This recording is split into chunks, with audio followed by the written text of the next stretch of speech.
This week, a coalition of 48 states launched a major antitrust investigation of the monopoly Google. It's about time. Google has grown more powerful than many governments, maybe our own government, and it's a bigger threat to freedom than any we've faced probably in our lifetimes. With a mix of bans and blacklists, they control what websites appear on their search engine and what videos people see on YouTube.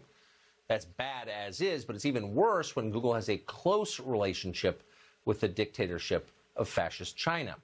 In 2017, Google opened an artificial intelligence lab in China, which in the long run will power up China's military and make them better at oppressing their own citizens. Well, yesterday, as we said, 48 states launched an investigation of Google for possible antitrust violations. Interesting to note that one of the only holdouts was the far-left California Attorney General, Javier Becerra, which shows you how real his progressivism is, siding with China over the United States.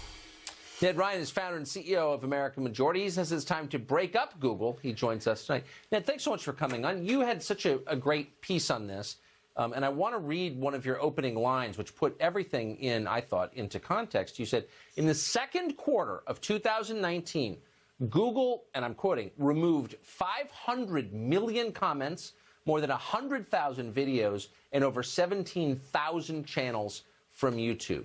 End quote. That gives you a sense of the scale of the censorship that this company engages in. Yeah, no, it's pretty staggering, Tucker, when you think about it, that Google and these other tech companies have decided that they're the arbiters of free speech. They're the ones that decide if there's going to be free flow of information. And I know that you've had Dr. Epstein on, but again, their manipulation of information flow leads to the ability to manipulate elections as well. And the other thing that I wrote about in this piece, Tucker, is that you're seeing these Silicon Valley companies roll out social credit scores, much like communist China is doing.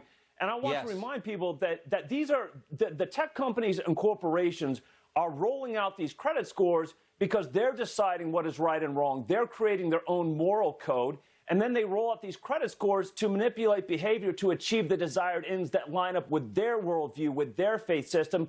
And I forgot when we had the conversation, Tucker, when we decided that our republic was going to be ruled by leftist corporations who are creating a new constitution and a new Bill of Rights. And I have to tell you, if we're not careful, we are headed towards a tech oligarchy.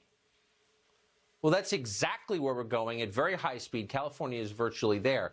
That's right. What I'm surprised by, and you touched on this in your piece, is how passive our political class has been in the face of this. The people we elect to protect us from threats like this have in fact collaborated, it seems, with Google. Why? Well, I've started calling these people tech collaborators, Tucker. Well, if you look at last year in 2018 alone, these tech companies spent $64 million lobbying in Washington, D.C. alone. If you go back to 2005, they spent almost $600 million.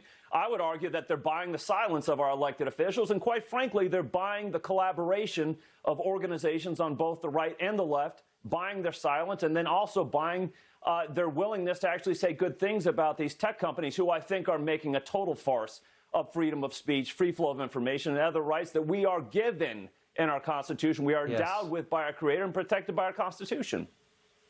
I knew we faced a real problem. We had Mike Lee on this show. He's a very smart senator from Utah, and I think very sensible on most things.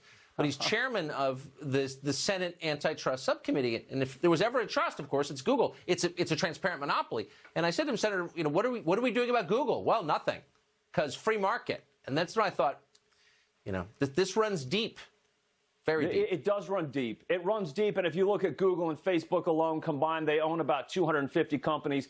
I will tell you this, Tucker, I hope that they do break up these monopolies. I hope that these antitrust suits are successful. But we have to go back and look and redefine these companies. They're operating this nebulous 230 section exemption from the 1996 Telecommunications Act. They need to be defined as publishers and telecommunications companies.